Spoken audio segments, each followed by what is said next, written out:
So, I kept on trying the Buggati, it won't work, but I tried to do it in the free car, and then I managed to do it. So I didn't see, I was in the passenger seat. So, like I said, it just worked. So, actually works, like I told you guys, it would work.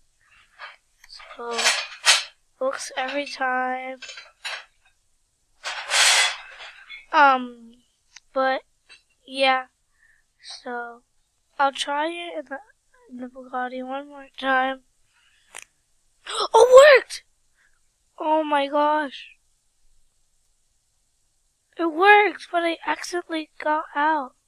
Yeah, see, guys, it actually worked. In the Bugatti, as you can see, I don't own it, so it says $500. So, yeah, I hope you guys like this glitch. Helpful glitch. So, it's very, very easy now. I'll see you guys in the next video. Peace!